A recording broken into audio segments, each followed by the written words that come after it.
Welcome, my amazing viewers. Thank you so much for joining me on my program once again. I appreciate you wherever you're connecting from. If you're joining me from Africa, Asia, Europe, America, or Australia, I appreciate you so much. Thank you very much for your support. I see all your comments at the comment section. Thank you so much for contributing at the comment section and saying it the way you feel it. I really appreciate your contribution, and I learn from you, you learn from me. That is how we grow in this very channel. It's for you, also for me. So both of us have to put our heads together to forge ahead to look for peace. Whatever we are saying here is not out of hatred. We are not hating at anybody. We are talking of peace. How to have a peaceful existence between people. That is what we are talking about. Human right for everyone, regardless your tribe, your religion, wherever you come from. We are just asking that everybody should have the right to exist and have the right to respect each other. Thank you so much for coming. I bring you information on things that are happening in Nigeria. Once again, a lot of things are going on in Nigeria, and the contraption called Nigeria, you know, that contraption called Nigeria is suppressing a lot of beautiful and wonderful nations that want to grow at their own speed, but they are not being allowed. What are we going to say? Instead, they are planting division among the regions, making the regions hate each other. They try to use divide and rule to operate in that very contraption called Nigeria. You find out that if you go to different regions, when you come to the southeast region, it's very difficult for people to unite together. Everyone is afraid of each other due to the plans of the government, the way they have divided the people into pieces. They can no longer trust each other. You go to the southeast, our Odudia brothers, there is no trust over there. There are so many divisions, so many set of people, group of people, everybody is suspecting each other in the Odudia nation. The same thing, you go to the northern side of the nation, go to the northern side of the country, there are a lot of suspicion. The Hausas don't agree, the Nupes don't agree, so other people are suspecting each other. The Fulanis are there doing their own biddings, you see. There are a lot of problems in that country. You come to the Middle Belt, there are so many divisions, so many misunderstandings over there. Last time there was a video I saw where somebody who is a Tifi man, just because he is not in Benue State, he is asking the Fulanis that have killed his people, why didn't they go and kill people that killed them? Why are they killing them? They are not Tifis from Benue State. Why are they killing Tifis from Benue State? We are the indigenous thief of Taraba State. We are not thief of Benue State. So for them to come and retaliate on us, the thief of Taraba, that is the unfortunate thing that I am questioning. Instead of him making a case for a fellow human being that is being killed, a Tifi person that is being killed, that he's just making a case for his own section, that he is not from Benue State. Why are they attacking them on Benue State, outside Benue State? That he's a Tifi, but he's not from Benue State. Why are they attacking him? That is the kind of mentality Nigeria has put in the mindset of people. That's the kind of mentality Nigeria have created in all the regions of that very country. But today, I want to specialize on the side of the Biafrans. Biafra has got it hot already. Biafra has felt the highest intimidation and the highest degradation in that very contraction called Nigeria. Remember, Biafra has fought war. They have suffered a lot. The war is still going on. Sometimes when we talk about the Biafran war, it will seem as if it is finished. It has not finished. Since 1967 up to date, that war is still going on. The war is still going on. The southeastern part of Nigeria, the old southeastern region, are still facing a lot of challenges. The only thing that the government was able to do after the civil war was to divide this very region, to make them not to trust their brothers anymore. They don't trust each other. They don't trust it. They don't even accept that they are brothers over there. But meanwhile, those who are in the core north, the Fulanis know very well that everybody from that southeastern region, I mean the southeast and the south-south, they are one people. These people are one people, one family, one blood. The Fulanis know that very well. They know that. It's only those of us who are in that region that find it difficult to realize this. Sometimes I don't just know how to explain it. I don't know how to go into this very issue.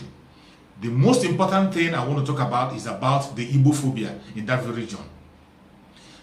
The Nigerian contraption have created a very strong Igbo Phobia in that very southeastern region. The southeastern region, people in the southeastern region, other tribes in the southeastern region seem not to trust the Igbos. regardless what the Igbos do, no matter how they try to play their card open, no matter how they try to prove themselves brotherly, they are not being accepted. They are not being accepted. Thank God for Mazi Nnamdi Kanu, who has moved far ahead to take a different extra mile to be able to convince a lot of people in that region. And today, thank God, we are having unity and some trust in the southeastern region. But for the Igbo man, a Biafran, if you are a Biafran living in Biafra land, Igbo Biafrans more especially, stop being afraid of them. They are not your enemies. They are not there to intimidate you. Some of you are still putting your head what Mohammadu Buhari said, that the Igbos are there to dominate.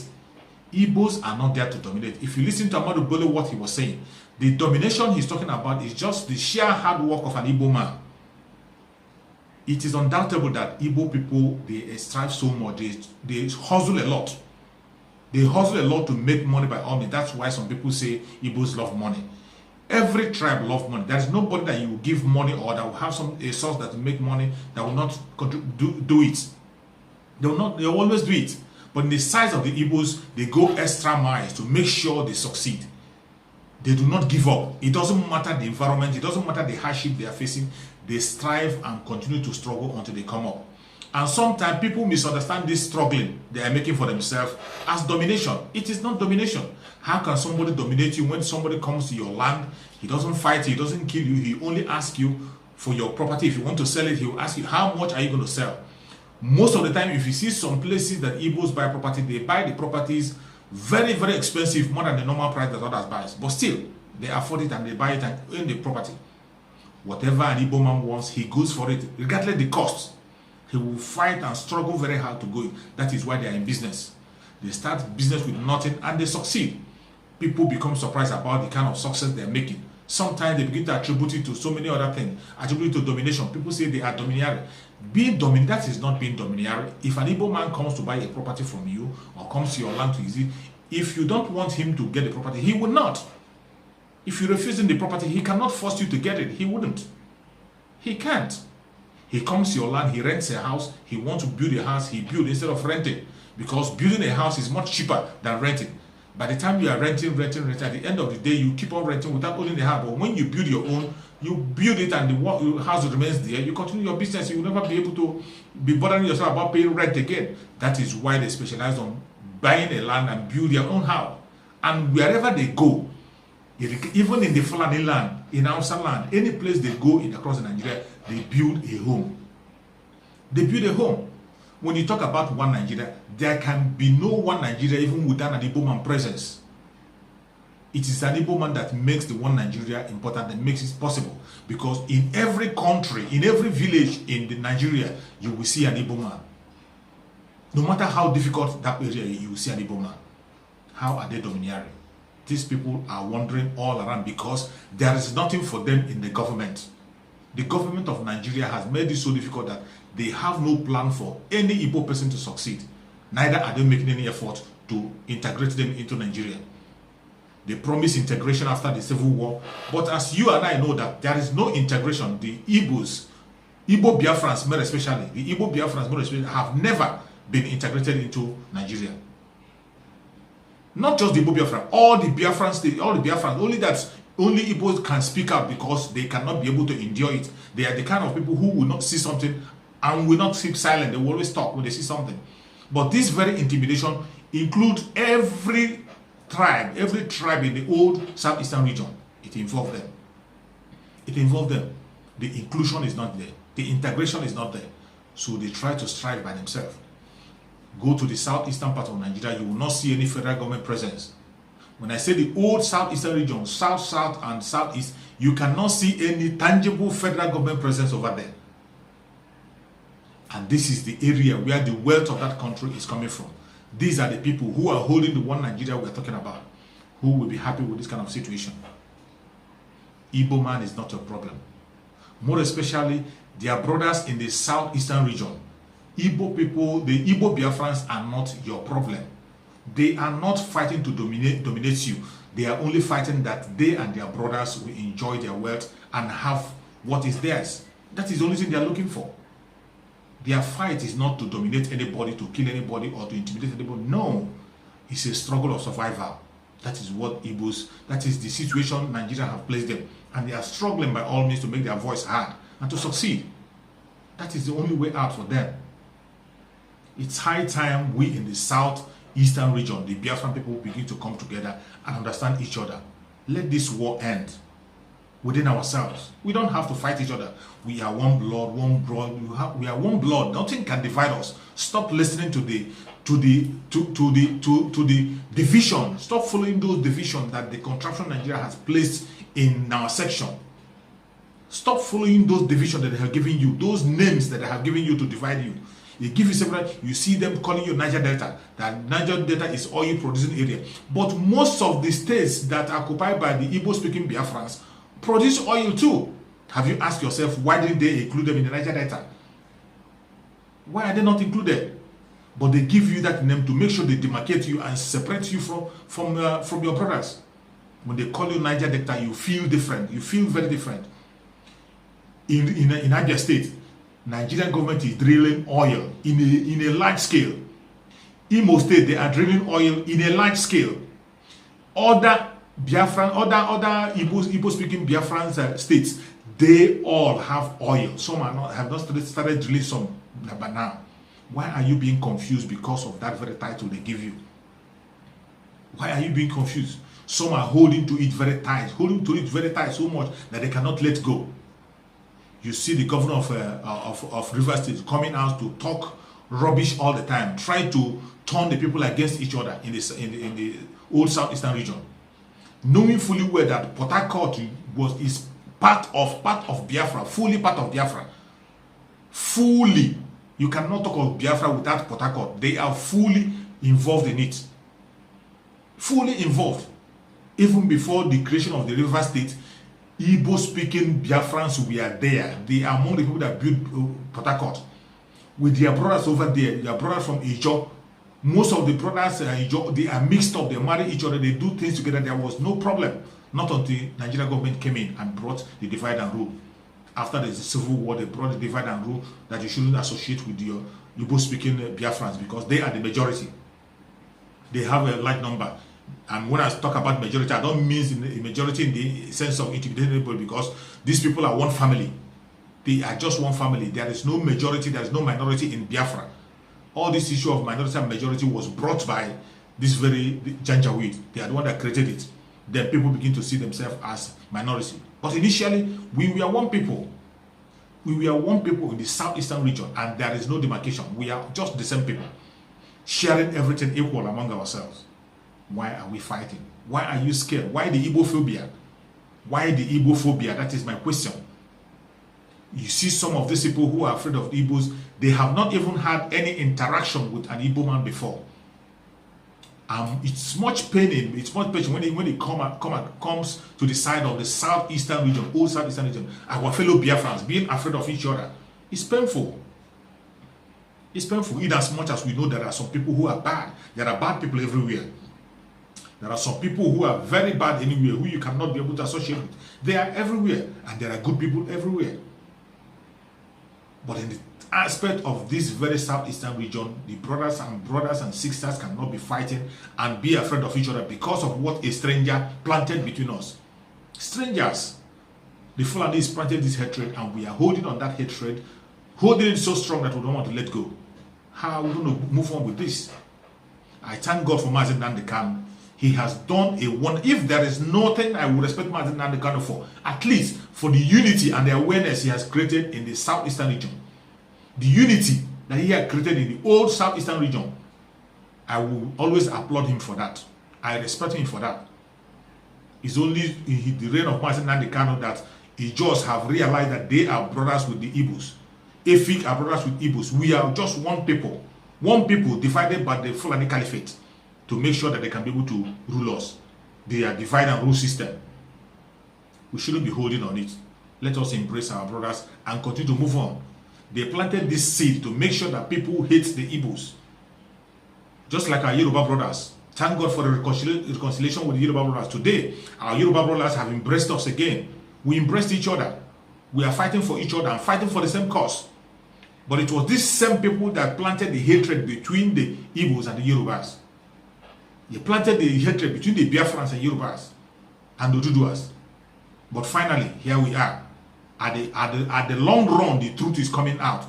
Truth is coming out that there are people who are bent on destroying all the other tribal regions in there, all the other indigenous tribes in Nigeria. They are bent on destroying every other person, which is Fulanis. The Fulani cabals are bent on destroying it, but just the way they have destroyed the Hausas. The Hausas are not spared. And those who are doing this thing are the cabals. The poor masses, due to their poor education, cannot be able to see between the line. They cannot be able to see between the line due to poverty and illiteracy. They cannot see between the lines. So you cannot blame them much. They hold them captive and they follow it. Coupled with the religion, they just use it and hold them captive. But it's not like that in the south. In the southern part of Nigeria, people can make their research. People are educated, they are bold. They can move to any angle they want to move to and be able to find out the fact and truth. This is so sad. We have to continue to build a bridge. Let this bridge continue. For those of you who are doubting, who doesn't know the mindset of an Igbo person, if you don't know the mindset of Igbo Biafran, I'm going to play a video for you. This video will reveal to you the mindset of Igbo Biafran. And after watching this video, have it in your heart whenever you see an Igbo person. That is the mindset of every Igbo person in that very contraption called Nigeria. Every Igbo Biafran in that very contraption called Nigeria. This is how we feel. Watch the video from Unchecked. It's a great privilege to be here with you today to talk about a subject matter that is very close to our hearts, that is very personal to many of us, very sensitive matter, a very painful matter indeed. And yes, some of us have lived with some bitterness, and we make no apologies about that. We were a people in war, led into war not by our own wishes or design, but in self-defense. No apologies, Nigeria. No apologies to the world. But here we are. I'm sorry, I'm going to stand up, if you don't mind. My name is Unchecked, and it's not the Unchecked that you think you know, that you read about in the papers, but the Unchecked that was born and raised in Port Harcourt. That's correct. And the person who made that statement knows. When he says DK Onwenu, he's telling you where this person came from. My father was the first Arrondissement man in the Federal House, and he was representing a Port Harcourt constituency. He was the principal of Enitonia High School. He was a brilliant man, but he died too early. Thank you. That's my background. I'm also from Abia State. Since I am Adamazi, I'm Adamazi. I'm from Imo State, Arrondissement, and I'm from Anambra, where my mother comes from. I can go there and live. I can do anything I want in Anambra. Nobody can say anything to me. I'm also from Lagos State. Surprise, surprise. Yeah, I'm from Lagos State. I married a Yoruba man. I have 2 Yoruba children. They only paid 5,000 naira as bride price. So we have a right to demand more money anytime. 5 minutes going. Yes, 50 years after I fought the war. As a young girl, 14, 15, 16, 17, I was in that war. And I lost many relatives. I worked in hospitals.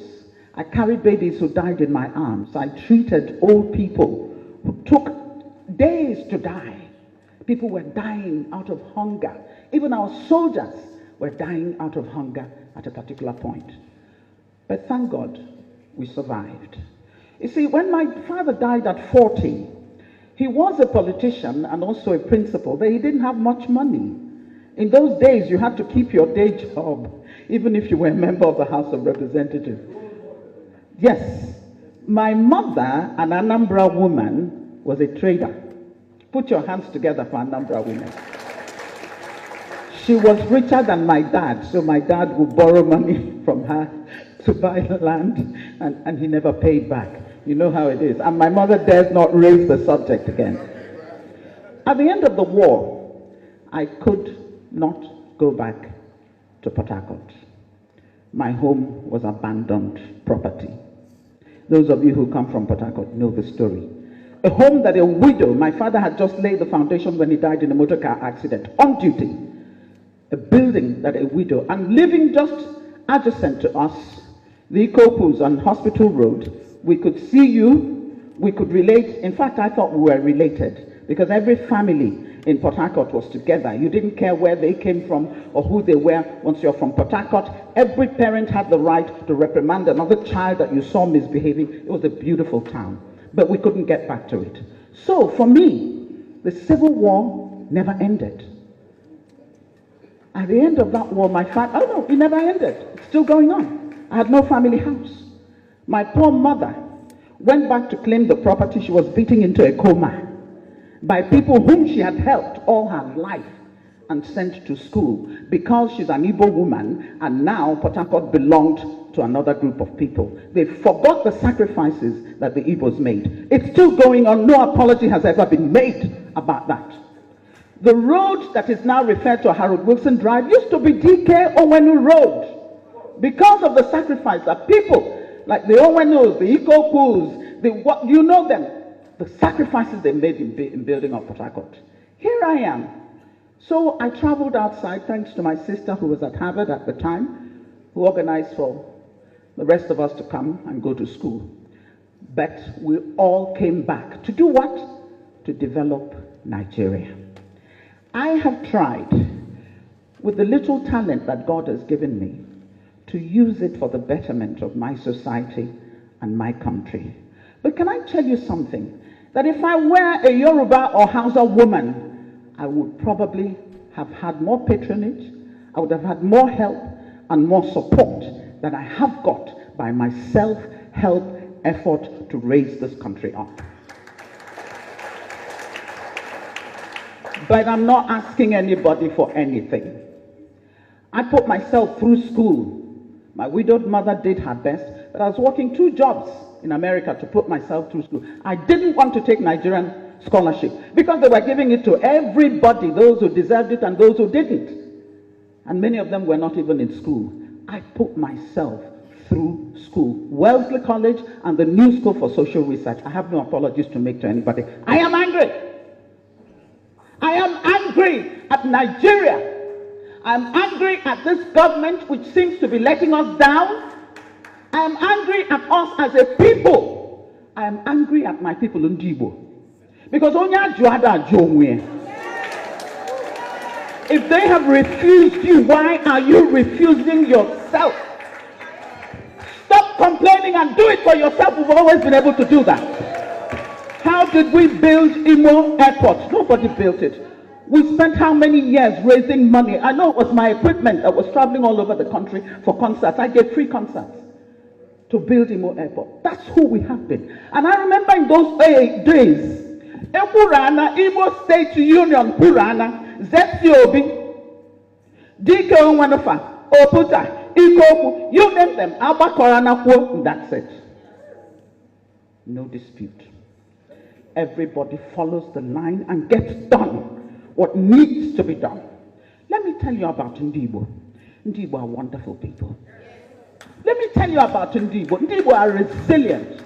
Let me tell you about Ndibo. Ndibo are people with integrity, with conscience, with a feeling of humanity that they can reach out wherever they are and contribute something to that society and not care that they're not even from there. That's who we are. Do not categorize us as people who are uncouth. We don't know, we don't have unity amongst ourselves. You're kidding yourself. We love ourselves. But we also love our neighbors. You see, to love your neighbor, you have got to love yourself. That's what the good book says. Love your neighbor as yourself. So how are you going to love your neighbor if you don't know anything about self-love? I am a proud Igbo woman. And yes, if there's anything you know about me as I walk into a place, know that there's nothing you can do to me in this country to bow my head. I will not do it. I am my father's daughter. I am my mother's daughter. As an Igbo person, I stand before you committed to the project called Nigeria. But at the same time, you talk about never again.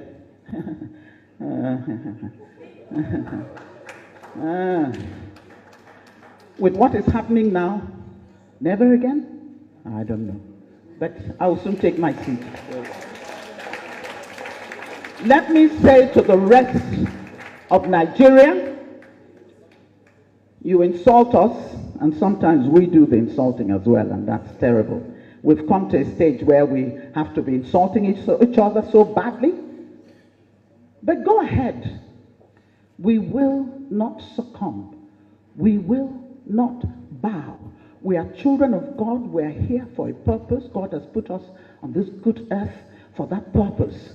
You cannot drive us to the sea. You cannot tell us to shut up and take the pain that you are inflicting on us, abuse us on top of it. Listen, if you don't want us, then let us go. Thank you.